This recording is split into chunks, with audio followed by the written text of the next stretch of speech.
It's me. It's all me.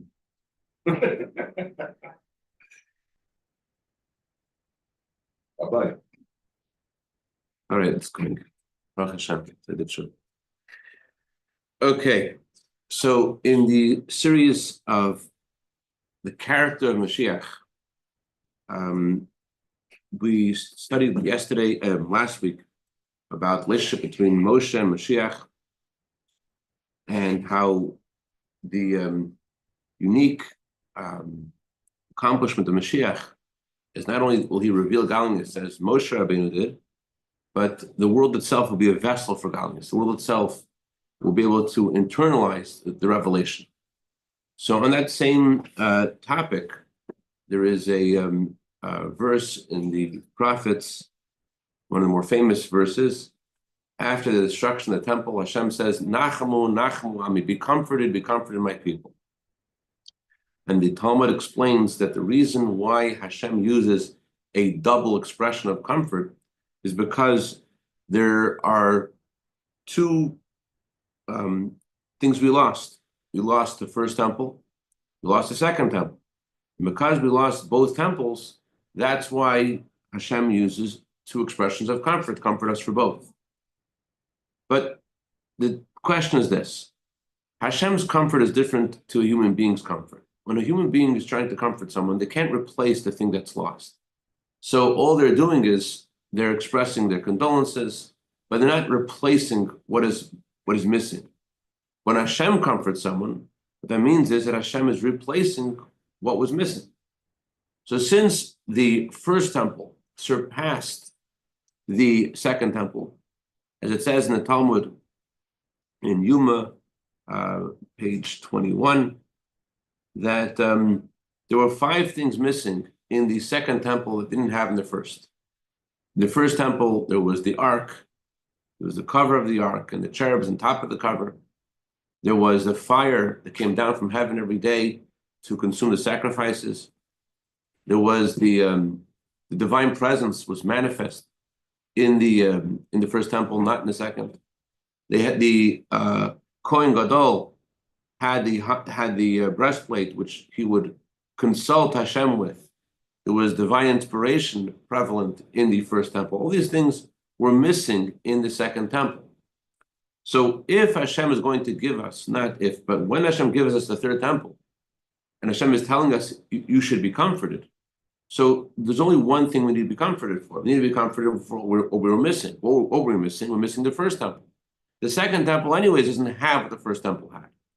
So why is it that there's a double expression of comforting us for both the loss of the first and second temple, when it seems that the second temple had nothing in it that we had in the first temple? In fact, the second temple was lacking in comparison to the first temple. So why would we need a second comfort for the second temple?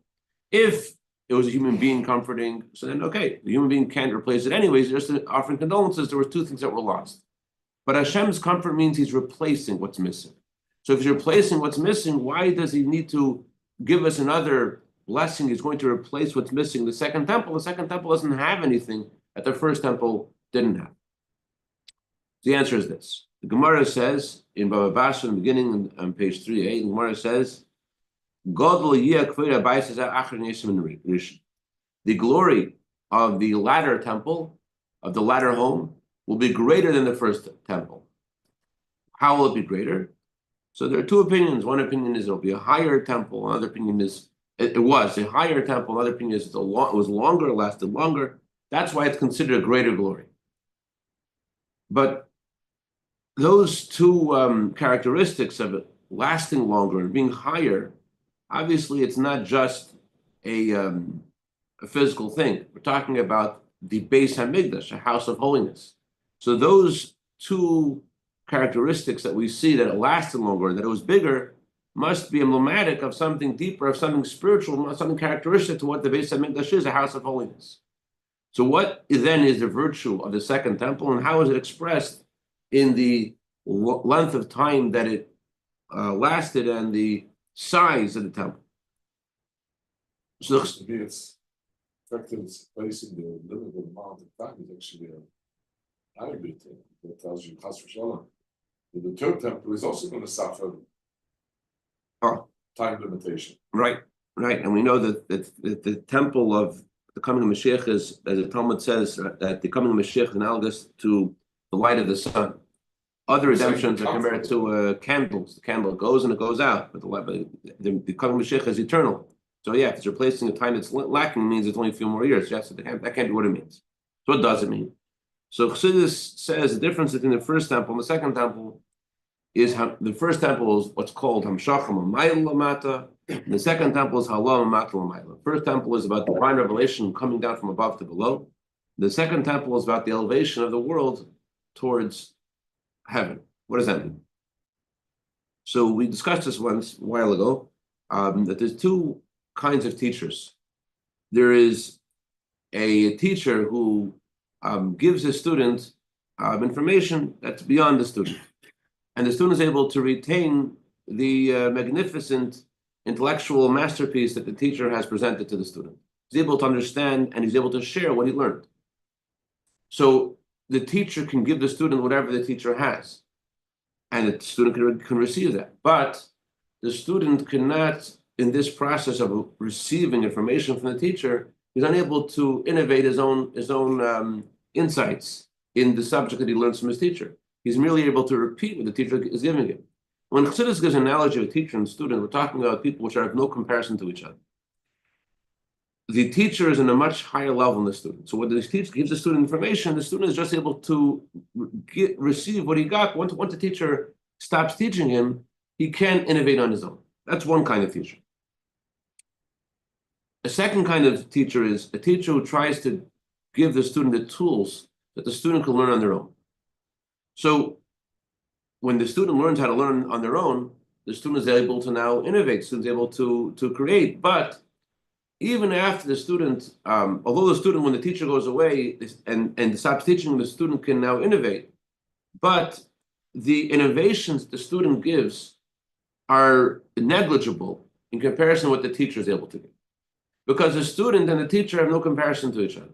So even when the teacher gives them the tools, the student is still not going to reach the level of the teacher. The teacher is in a whole different plane. What the student will be able to do is to make his own insights, but those insights will be negligible in comparison to what the teacher could give the student.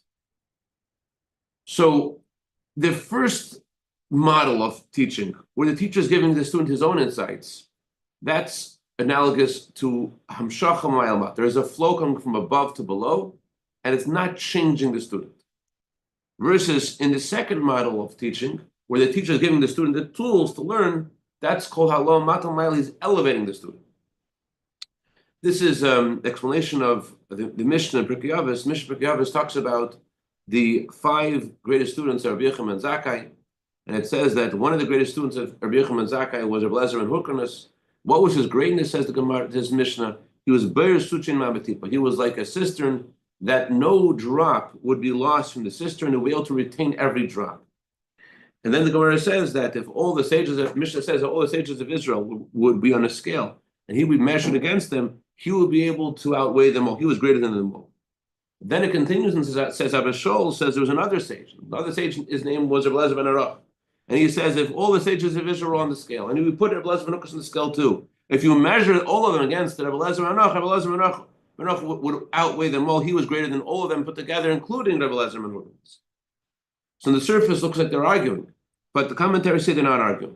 Rabbi Shaul agrees with the first opinion in the Mishnah that Rabbi Lezer ben Arach is greater than all the sages of Israel, including Rabbi Lezer ben Arach, and Rabbi Shaul, who says Rabbi Lezer ben Arach is greater than all of them, including Rabbi Lezer ben Arach, he is in agreement, because it depends upon what you define, what your yardstick is for defining greatness.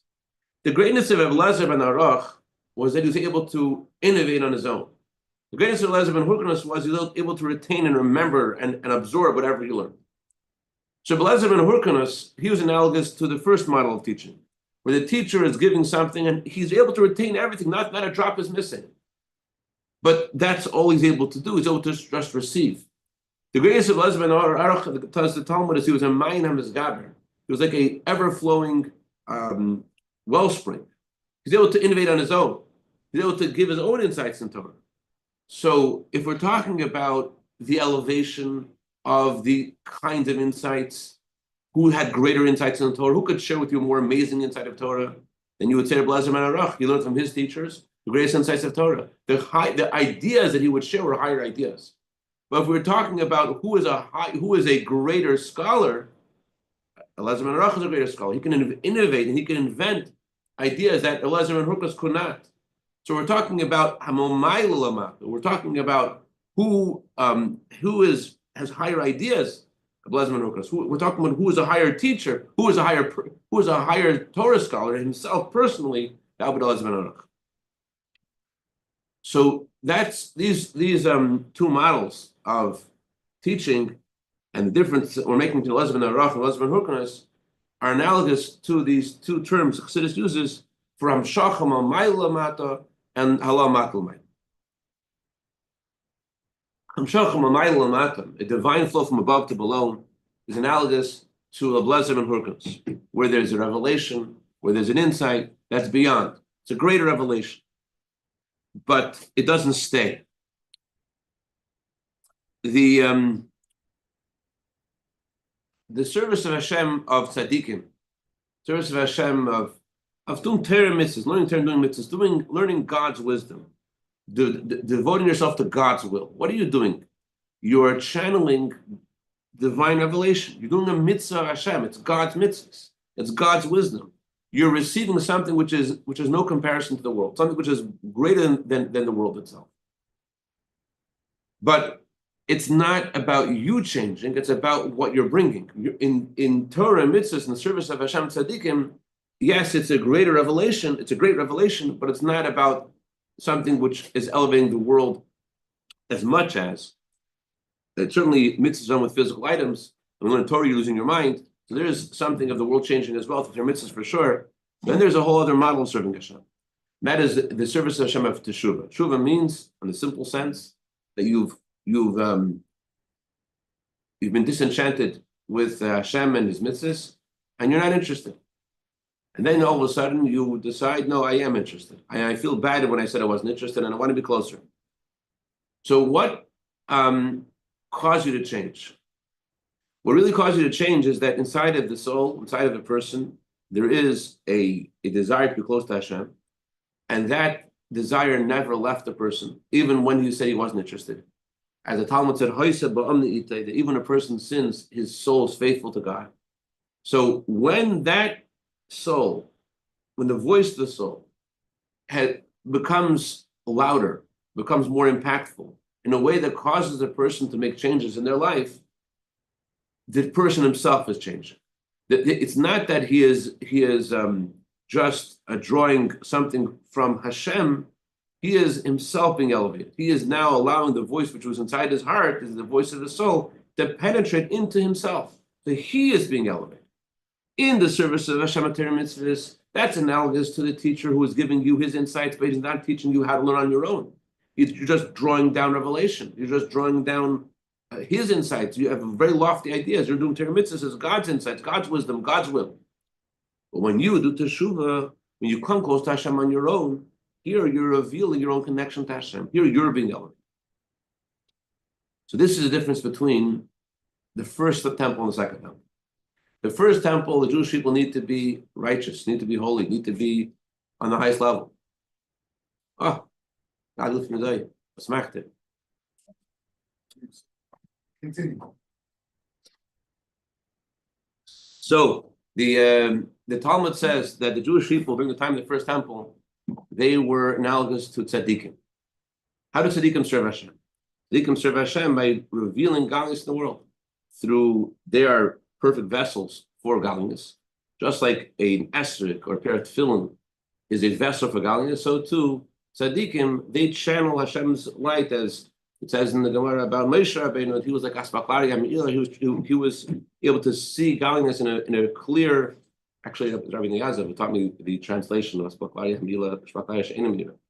Moshe Rabbeinu said, Rabbi Yazov saw Hashem through a transparent glass, and it says other prophets saw through a translucent glass. That was the word. It wasn't as clear. And so the revelation of godliness in the time of the first temple from above to below, it was an incredible revelation. But then the temple was destroyed, and there were 7 years of exile, and they returned from the exile after 70 years. They were returning as whom? They had sinned, they had stopped being righteous, but now they're returning, they rectified the sin. So what did they become? They became Baalei Teshuvah. They were elevated. So if we talk about divine revelation of the first temple was analogous to the teacher and the student, where the teacher is giving the student his own ideas. And the student is not able to invent any ideas on his own, because he's just hearing what the teacher is telling him. So in a similar way, in the first temple, there was divine revelation. It didn't stay. It wasn't as impactful in the world itself as becoming part of the world.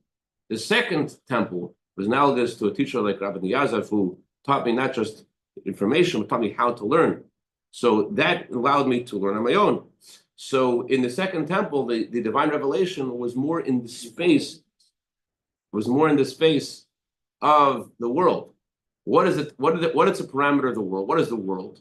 The world is a place. The definition of world, Chassidus says, is time and space. So the divine revelation of that was achieved through the teshuvah of the Jewish people in the time of the second temple, that brought godliness into the realm of time and space. And that's why, how was this expressed? It was expressed through the temple lasting longer and the temple being physically bigger. It's not about the size or the time. It's about the divine revelation become part of the world, because it was through the teshuvah of the Jewish people. Therefore, it was more in the realm of time and space. And that's why in the words that Hashem gives for the comfort that He will give us, the coming of the Mashiach in the third temple, the words Hashem says, be comforted twice. Be comforted, as the Talmud says, for the first temple. Be comforted for the second temple. You have to be comforted for the first temple, because the first temple has this divine revelation, the higher revelation, like the first model of teaching, where the teacher is giving his own information, his own insights, a revelation from on high. That nothing to do with the world, beyond the world.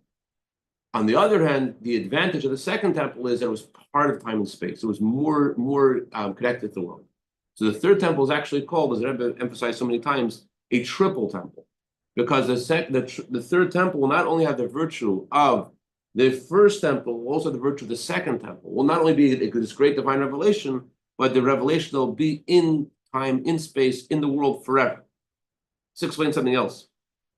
The Rambam says that the first sanctity that was attributed to Israel, that was brought through the Jews arriving with Yehoshua, that the holiness that Joshua brought didn't stay. However, the holiness that was achieved in Israel, in the physical land of Israel, through Ezra, and the Jewish people came the second time after the exile in Babylonia, that stayed. It retained. It stayed in the world. It stayed in the physical land of Israel. Remained whole. Why? Because the first sanctity is a revelation from above to below. The first kind of teacher, and therefore doesn't stay. The second sanctity is from below to above. It's through teshuvah, and therefore it stays in the physical world. And Israel retained the kedusha, the holiness that was brought through Ezra and the Jews that came with it. This also helps us understand Maimonides classifying who Mashiach is. Who is Mashiach, says the Rambam? Mashiach will be a Torah scholar, like David his father. Mashiach is a descendant of King David, and he'll be a Torah scholar like King David. These two details about Mashiach, that he'll be a Torah scholar, and that he will be like David, are in sync with these two characteristics of the third temple. One characteristic of the third temple is the divine revelation, higher revelation, Torah and mitzvahs. That Mashiach will be versed in Torah. Mashiach will bring us revelation of godliness, like learning who will know Torah. But David, it says about David, what was unique about David HaMelech, Shehekem El Shal Tshuva, David HaMelech he was the one who established the idea of serving Hashem with teshuvah, and therefore it says about Mashiach, what's Mashiach's greatness? The Mashiach will be both versed in Torah, and yet he'll be also have the virtue of tshuva, because Mashiach will bring this higher divine revelation, and yet it will be part of the physical world. That's what I wanted to share today. Any questions, comments, or criticism? Made of cucumbers. L'chaim, l'chaim. All right.